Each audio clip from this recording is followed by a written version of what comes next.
Welcome to Women in B2B Marketing, a show where CMOs, VPs of marketing, and all strong women leaders in B2B discuss their top tactics, strategies, and tips for building high-performing teams, leveraging trends, and ultimately rocking their marketing careers. Made by and for women, insightful for all. I'm your host and 15-year B2B marketer, Jane Serra. Let's dive in.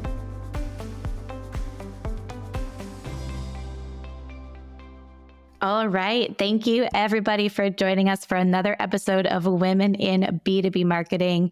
I am so excited for our guest today. We have Tara Robertson, who is the head of demand gen at Chili Piper. I'm sure you all know of her. She's definitely in our feed and doing her job real well at Chili Piper because I feel like I see them everywhere. So welcome to the show, Tara. Oh, that's such a nice intro. Thanks so much for having me, Jane. I've been following you for a while, so this is fun. Yay. I'm so excited to dive into so many different topics. Fun fact, and tell me if I have this wrong, because my memory is just messed up since having kids. But you and I first met, of course, LinkedIn world, but actually, quote unquote, met Zoom style through Galentine's, right? From Matcha. Is that right? Yeah, I can't remember who invited me. It might have been Melissa. I can't remember who was running that. Yeah, but we got matched. So cool. So shout out to Melissa Moody and the ComSword team and Matcha, because they did this Galentine's event that matched different women in marketing. And that's how we actually got to chat for the first time. So awesome. Everyone check that out. But glad it brought us together and you here today. Excited to dive in. Yeah, it's such a small world sometimes, but sometimes you need that push to actually meet. So that was fun. Yeah. I feel like the LinkedIn world is, I want to say it's so small, but it's also just really funny because I feel like I know people and I don't. I feel like I've seen you in my feed for probably 2 years or so now. And then when we actually met on that Zoom call, we were like, wait, we actually haven't talked before. How funny. Yeah, you forget. It's just weird. Yeah. So I always kick off. I'd love to hear how you first got into the world of B2B marketing. Sure. So I think I fell into the B2B side, honestly. But one of my first jobs as a teenager was at a movie theater. And I still am. But at the time, I was obsessed with trailers, movie trailers. I still love a movie trailer. And I think that was the first time that I realized that was like what a job. I didn't realize that was a job, creating ads and the trailers. So I thought that was very cool. And when we would get shipments of like new posters and stuff, we would all get excited and crowd around to see them first. So that really got me excited about just kind of marketing in general. And then love that. It's very Cameron Diaz in The Holiday. Have you seen that movie? Yeah.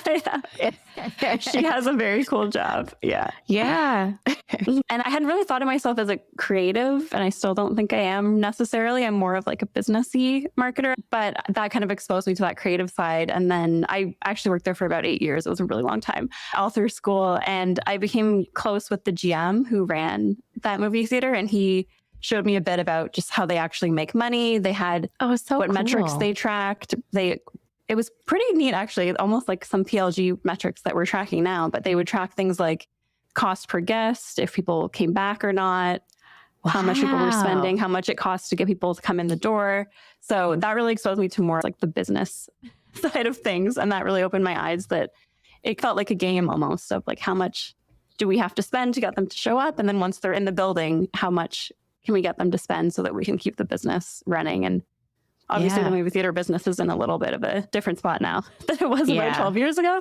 But at the time it was booming and busy every Friday, Saturday night. So that was very cool.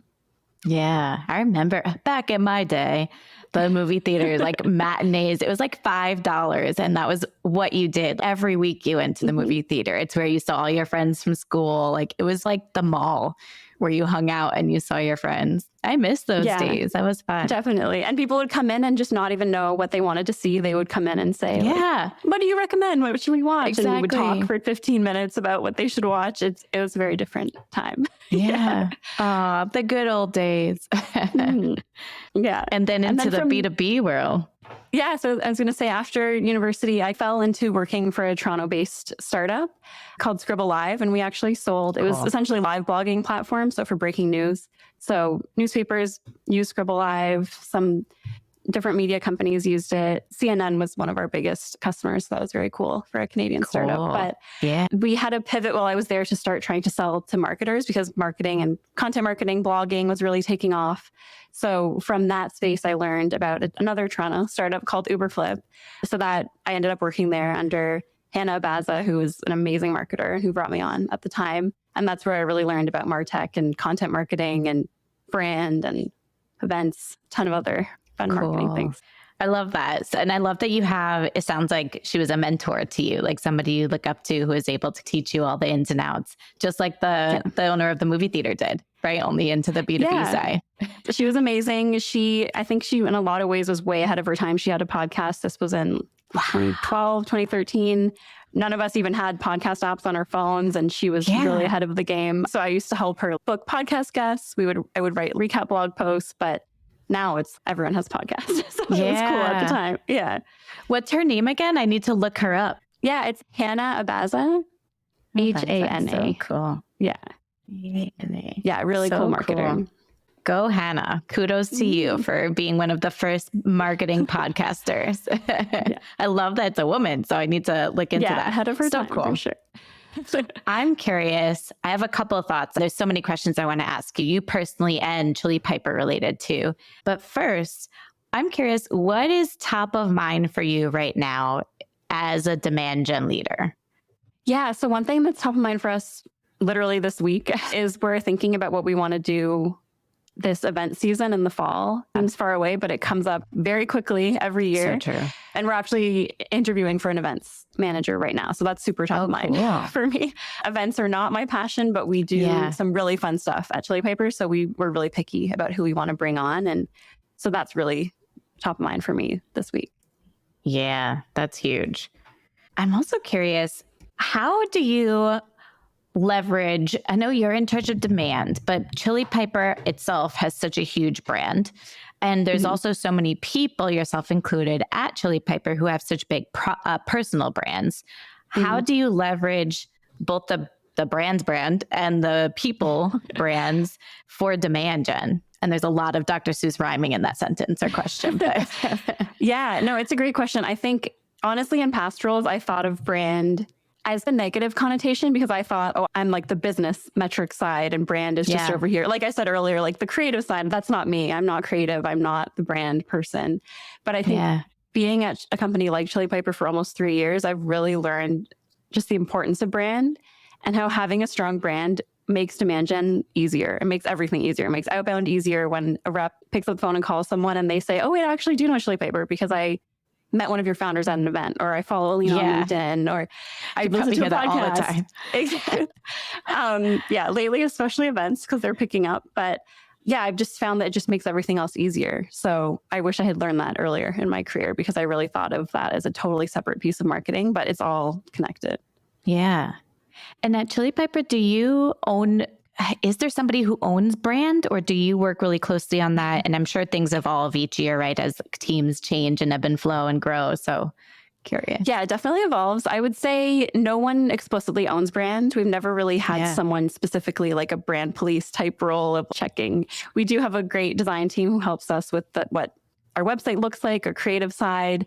But we're always open for trying things. We don't have a brand process that we stick to really rigidly. And I think I'm in a pretty lucky position where the co-founders both are really passionate about Chili Piper's brand, but they're also open up for trying new things. So as much as Alina puts herself out there and she is often the face of Chili Piper, she's super up for me doing the same, for people on our sales team doing the same. It's not so much like Alina is the brand and that's how we're going to go to market. Yeah. So a ton of people. So it's very much encouraged internally for people to build their brand. Definitely. And on the sales team too, which I think is pretty unique. Even like some of our AEs their posts are much cooler and more creative than mine. And they get many more impressions.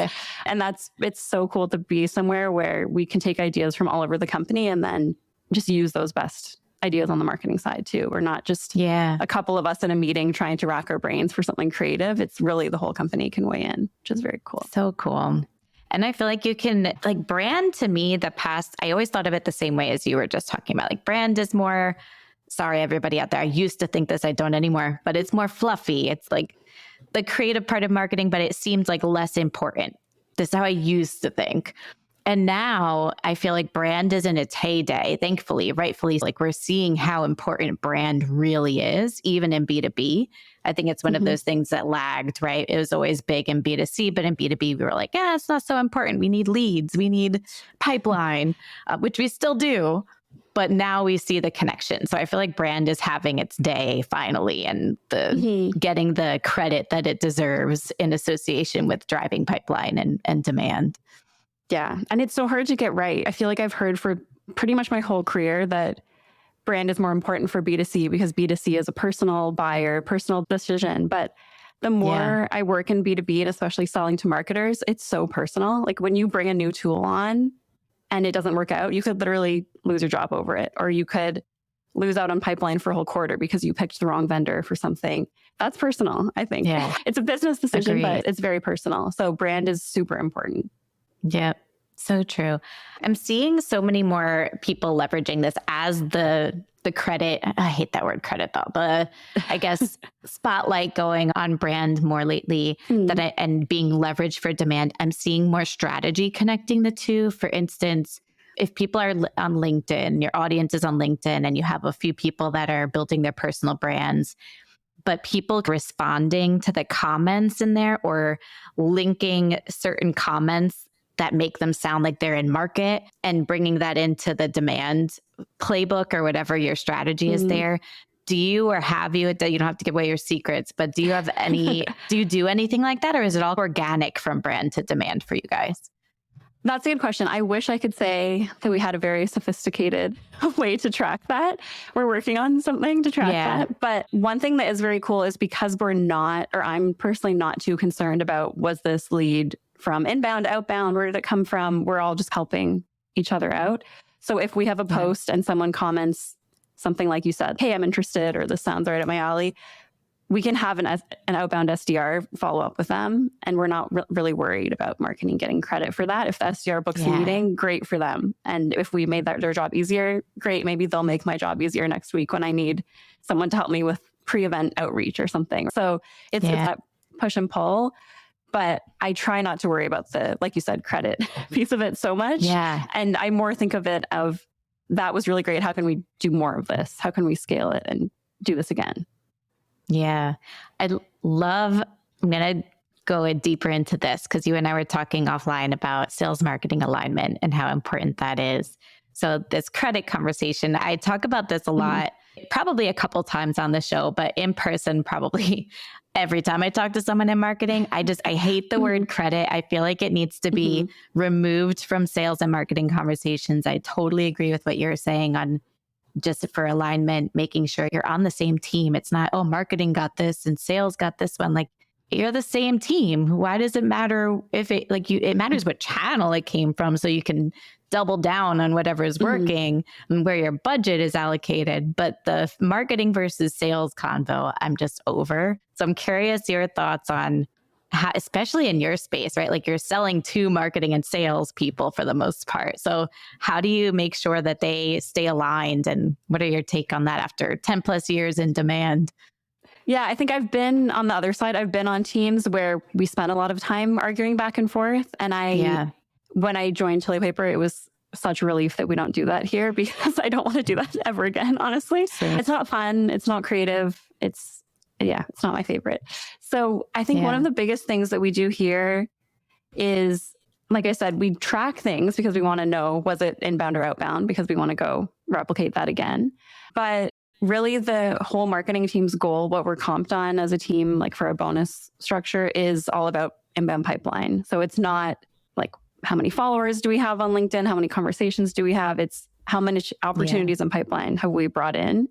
And that gives us a direct line to know if we're setting up our AE team to hit their targets. Because if we're falling short on pipeline, then the outbound team has to make up that gap, or the AEs have to do their own prospecting. And either way, we're going to be helping out in some capacity. So really just having targets as close as you can to sales has really helped a lot in my experience. And I know a lot of teams are stuck in that lead gen type mindset. It's hard to get out of that. But I would really try to push back on your leadership team if you're in that position and question, where are opportunities actually coming from? Where is our revenue actually coming from? Because it's probably not from your lead gen campaigns. So if you can work more closely with sales, you're just going to be in a better spot versus arguing over, hey, we gave you 1,000 leads. What happened to that? How many became opportunities? If you're only really working those leads that want to talk to sales, it's such a different conversation. And then you can work together to say, how can we go get more of those?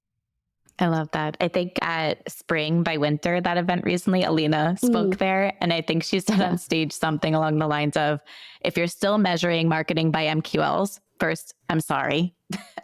And second, you need to stop. So I love that you're all on the same page there. And that makes so much sense. I think MQLs and all of the bajillions of acronyms and measurements that we look at in marketing are important to continue to measure.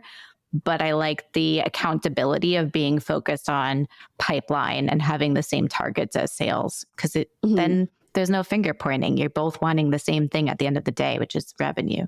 So, yeah. And if you do have an inbound team, if you're the type of structure where your AE team, for whatever reason, just will not take inbound meetings, they need that qualification step, or they need that inbound BDR, SDR, whatever you want to call it. If they need that step, in that case, I would at the very least work with your AE team, your AE leaders on what you're sending over. If you're in a room and it's just marketers and you're talking about what leads should we send over? What's our lead scoring? What does this look like? You should put up your hand and say, like, we need to stop. We need to involve sales because this is not going to go well. yeah. And yeah, I've been there. It's not going to go well. Agreed. I feel like no important decisions should be made in silos between marketing and sales. There's probably even beyond this in CS in most conversations too. But to me, it just seems like common sense. But you're right. I think it's not yet that way, where marketing and sales just need to be in lockstep together and making these decisions like lead scoring and what is passed over to us. And this event that we had actually sucked. Like we got all of these leads that came in, but they're crap leads and there's zero pipeline coming from it. So having that open dialogue and of course tracking that stats, but I feel like the dialogue can even be more important than some of the stats you're tracking. Because if you dive deeper into it, like something could look like a really big success from the marketing side, and then you talk to sales and they can tell you exactly why it's not how it appears. Do you find that too? Like anecdotal conversations? I think anecdotal is huge. And if you're not starting from a place of a good relationship with sales, you're not going to get that anecdotal. It's more likely that you're going to get silence when you ask for feedback. But if you're starting from a good place, it's obviously easier. I think if you're starting from a not so good place and you're trying to collect that feedback, but you're having a hard time, think about or try to invest in tools like, say, Gong or other call software, so you can at least hear in the customer's words. Yeah. Like where they heard about you, how things are going. Because if you can't rely on your sales team or you don't have that open dialogue, you're probably not going to hear anything but like a thumbs up. You're not going to get that reaction, or that it's always just going to be nothing or maybe some positive, but it's really hard to get, like you said, feedback. Oh, that event sucked. It wasn't worth our time. You're not going to hear that from reps that you've never talked to before. That's not going to be the first thing they slack you. Like they're not going to send you that. Do you think, because that's so interesting, I think because I'm so tell it like it is, like I expect that in return, and you can be kind and still deliver truth bombs, but I always want, if something sucked, you need to tell me so. You don't keep putting money behind it. But I wonder, to your point, if you're getting silence or kind of lack of feedback from sales, do you think it could be like, A, they're just too nervous they're being too nice and don't want to be rude? Or maybe B, they've been burned before, that they like gave feedback to marketing and marketing didn't do anything with this, so they don't want to waste their time? I'm curious. I think, it could be either one. I've heard stories of both for sure.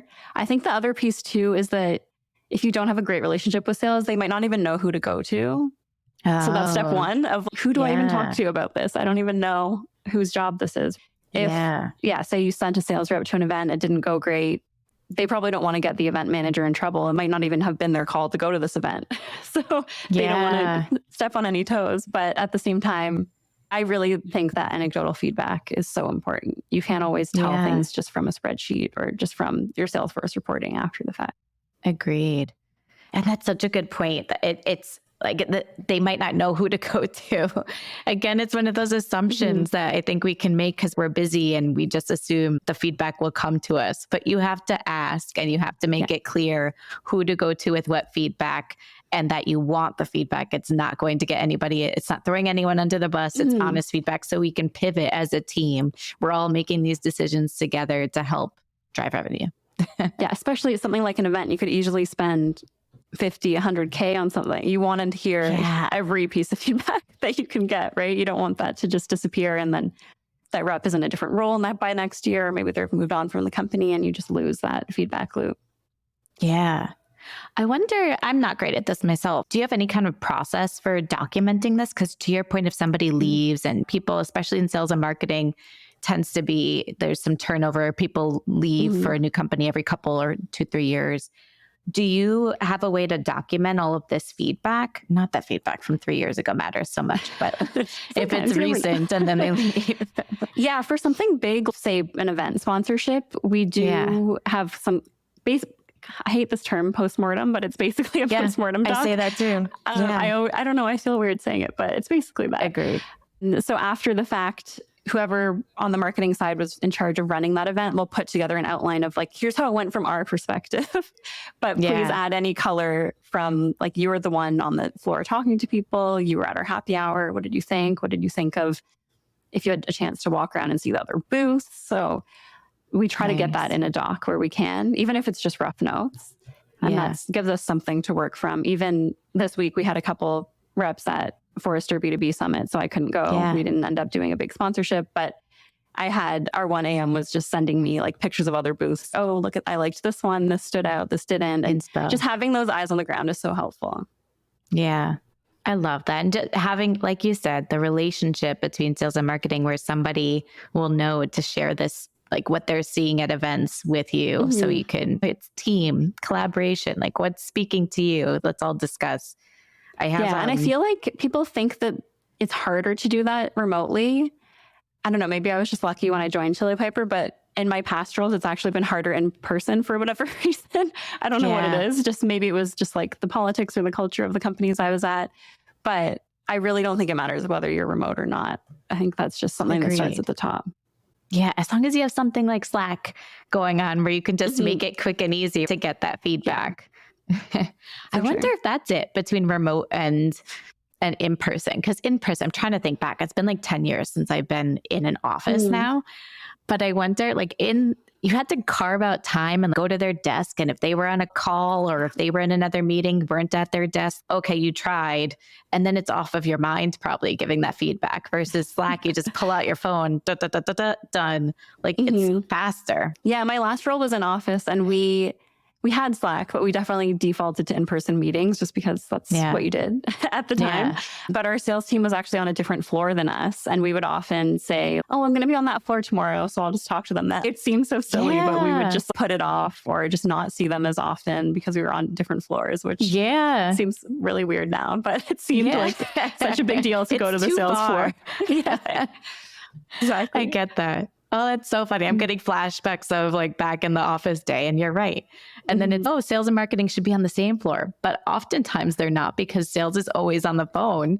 So you need marketing to be able to and we're in meetings a lot. Yeah, and focus. And you can't focus when people are like talking nonstop on the phone. They need their own space. So funny. Exactly. Back in the day.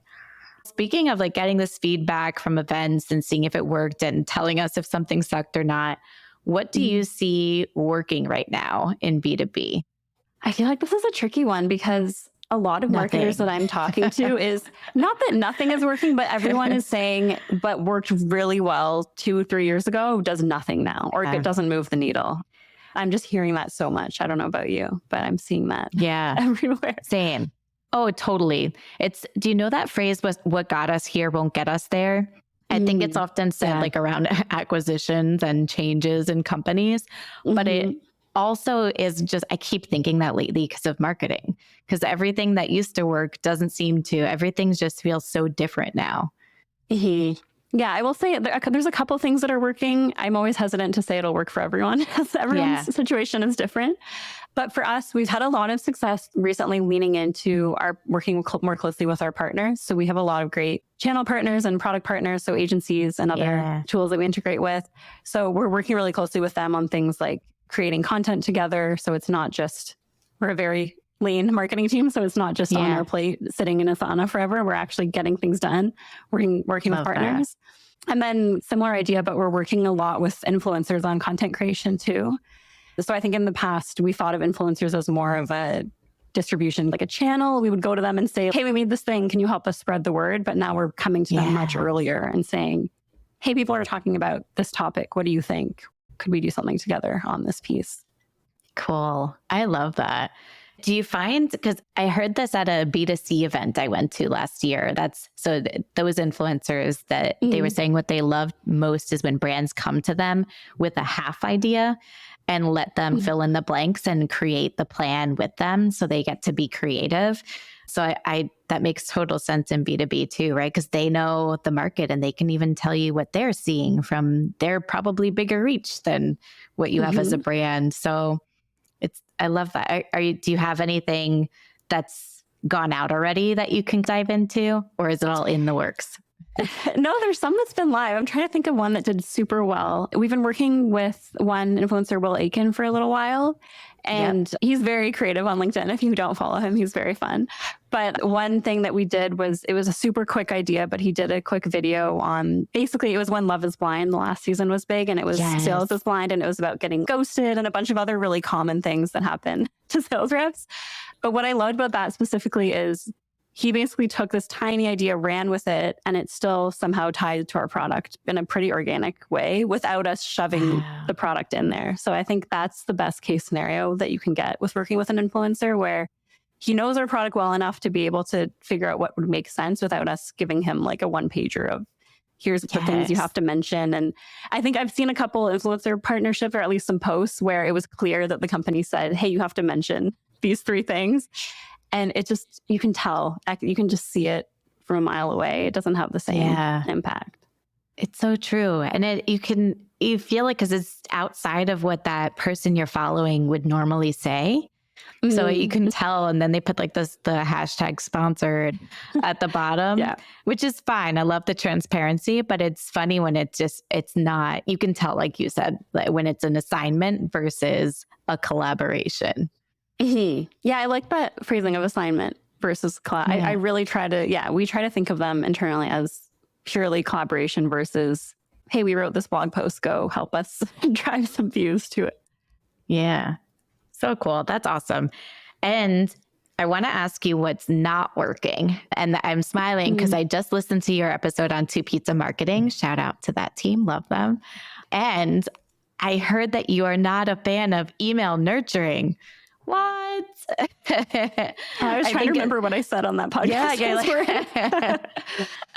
That's your spicy take, to use Chili Piper language. But you said something, it was really interesting to me. I love hearing points of views that are just throw me off base. Because to me, it's like email nurturing is just like a natural next step when you get an email and you nurture them into, let's say, requesting a demo or starting a trial.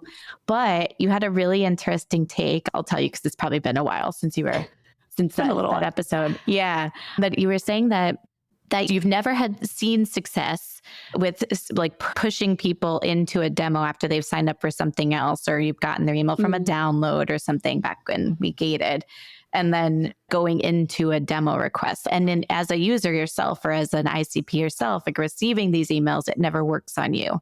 So I'm curious if you could dive into that a little more as what's not working, or what you think. It's just so interesting to me that nurtures are your kind of what doesn't work. Yeah, I think I will say again, I don't want to say this doesn't work for anyone, but in my experience, I think when I'm saying nurture, I'm thinking the traditional, like they download ebook number 1. So we're going to put them in sequence A, and then they're going to get an email every 3 days. That's the kind of old school nurture I'm talking about. I think where people can see really solid success with this is if they're having reps that would traditionally be more on the outbound side, pursuing those types of leads that you're getting, because they can do all the personalization in the world. They can go do their research before following up. But if you're just throwing them into say HubSpot, Pardot, whatever you're using, and pushing them down a stream. I think you might get lucky timing wise that they happen to be in market in a month. But I think more often than not, you're likely to have either people unsubscribe from hearing from you altogether, which obviously we don't want that. That sucks. Yeah. Or you're just not going to hit them at the right time. So what we do instead is we use a lot of those emails for our retargeting motion on LinkedIn, but we're not like forcing you to get an email from our marketing automation like every week, every 2 days. Yeah. So interesting. It's going to get me to rethink my email strategy on that. Do you have a belief of not emailing too much, like over emailing and saturating their inbox from a marketing standpoint, and that it more so should be sales doing that one-to-one outreach or one-to-few? For sure. Yeah, that's definitely where I land on it. And we do, like you said earlier, we don't gate content. So it's not like we are driving thousands of leads just handing us their email. But what we do instead is we have a monthly newsletter, and that's where we round up all the more interesting content we made that month, maybe some events that are coming up. And then it's at those events and at follow-up webinars that we tend to see people being like, okay, I'm ready to talk now. And now I'm going to raise my hand for that demo. But it's pretty rare in my experience that it happens right off that email nurture. And you touched on this, and I think I might know the answer, but I don't want to put words in your mouth. How do you stay top of mind? Because what's that stat that everybody's posting about right now? 97% of your audience is not in market right now. So you have to stay top of mind for when they become that 3%. How and where do you stay in touch with them then? Yeah, I feel like this is a non-traditional take, but we actually encourage people to follow us on LinkedIn. And then we know we've obviously put a lot of resources and energy into our organic LinkedIn presence, but then we know, first of all, we can reach you for free, essentially. And if you unfollow us, it doesn't hurt us the same way that an unsubscribe would. And then we also have, like I mentioned earlier, we have our LinkedIn retargeting, but that's much kind of more targeted. We're not just going to throw everyone into that. We're going to make sure that you're in our ICP, that you're the right type of company to see our advertising. But yeah, we'd love it if everyone just followed us on LinkedIn. That would be ideal, because that's where we're focusing our energy versus trying to be on every single social channel. I love that. Okay. And I'm personally like reorging how I think of nurtures now. So this is insightful for me, just breaking the traditional way of email nurtures. Because it does feel like, as a recipient of emails, right, it's just, there's such fatigue. But then there's the flip side of, right, as a marketer, constantly hearing them, but we have their email. We can't not use their email. Get in front of them, because there's them enough, but that you're not bothering them. You have to find that middle ground, right? I think the tough thing with email specifically is if things are good, you don't really hear much until someone unsubscribes, until you push it too far, and then you've lost them. I don't want to say forever, because that's very dramatic, but you have to lost them forever. You kind of lost that ability to include them in your emails, right? So you don't really hear anything until you've pushed it too much. Yeah. So interesting. Is there anything else that you think that you're just done with and are not a fan of, or just you don't see working in 2024? This is very random, but it's top of mind for me right now because we're talking about events. I really want people to stop having events in Vegas and start having events in other cities. That's my personal request. Yeah, I'd love to come to Miami. We were talking about Exit 5 earlier. There's this going to be in Vermont. But yeah, I love seeing these new cities pop up. Austin has a ton of cool events now. So many. Yeah, so just more spread out events, I think, is an ask personally for me. Yeah. I love that. That's interesting. I just posted about that on LinkedIn. So same thought track where I feel like every event this year has been in Austin. Like every B2B marketing event, it feels like everything is bringing me back to Austin. I don't know if it's a personal blocker, but I can't see myself going to Austin like 5 times for different events in 1 year. So I have to, for some reason, if it's like in a different city, I'm like, okay, I'll go to Vermont for this one, but going to Austin again and again, love the city, but it just feels so redundant, or like to go to the same city again and again. So I'm creating a petition to get more Miami shows, because there's none here in B2B marketing. And we have palm trees and sunshine, people. That's like, wild. There's so much tech in Miami too. I'm so surprised. Yeah, it's interesting. Yeah, I think because it has such a LATAM. It's just a good call in general. That's our chance to travel and see customers and see prospects. Yeah, if we can spread those around, that'd be great. Totally. The Vermont one does sound really cool for Exit 5. It looks awesome. And it's way closer for you, right, to get there? Yeah, I've never been to Vermont. I'm not sure, but I'm good to travel anywhere. I'm open. Yeah. Cool. Let's see. I have so many other things that I wanted to dive into. One, I'm curious, and this is a statement first, and curious your take. I feel like Chili Piper is becoming the next Salesforce in a way where, as a brand in our space, because I feel like everybody that came from Chili Piper who has ever been at Chili Piper is just a golden child. There's everyone who has ex Chili Piper in their LinkedIn, the same way ex Salesforce or ex Google, right?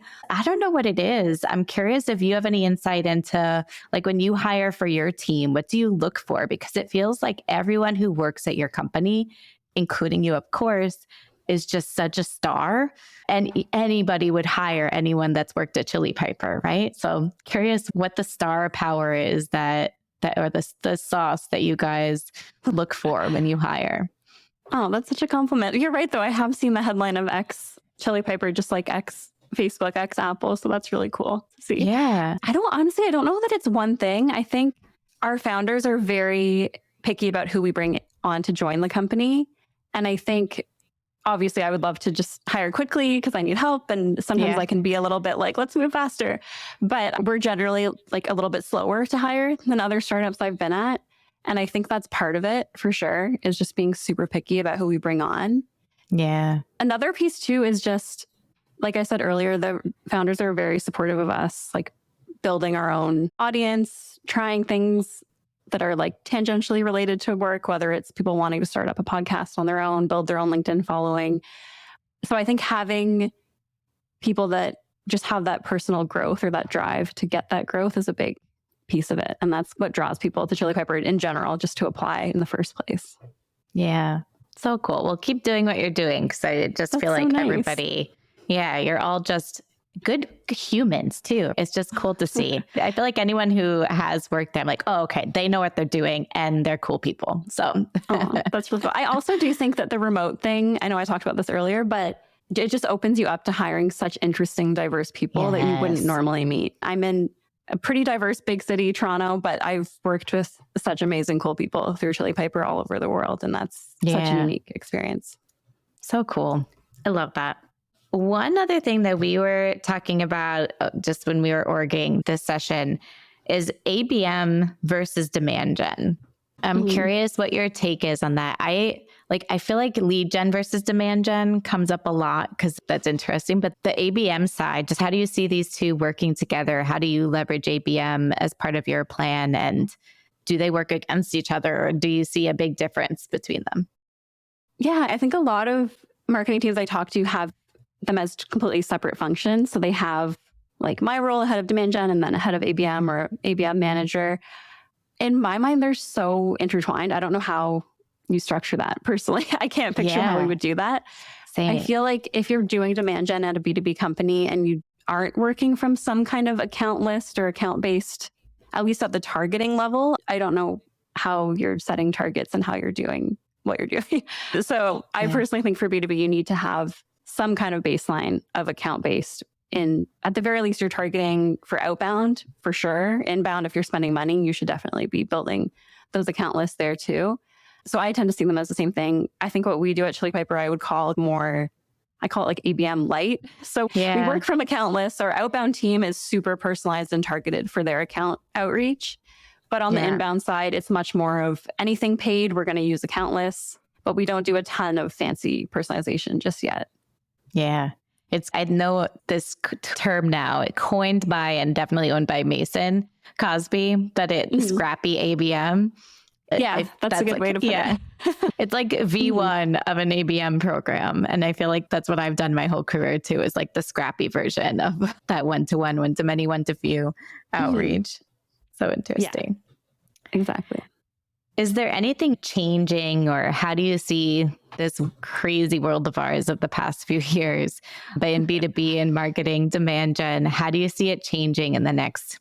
I'm really curious what is going to happen with TikTok. I feel like there was all this talk of it being shut down in the US. And now I don't really know what's happening with that. So I'm curious kind of what the next thing is going to be. I feel like a lot of us are just waiting because we're thinking, okay, that's going away. So let's just wait for what's next. And I personally haven't seen what that next thing is yet. So I'm really keeping an eye on that. And then I think the influencers in B2B that jump on whatever that next thing is going to be, I think they're going to be set up in a really solid spot to grow an audience and succeed. So I'm really curious about that.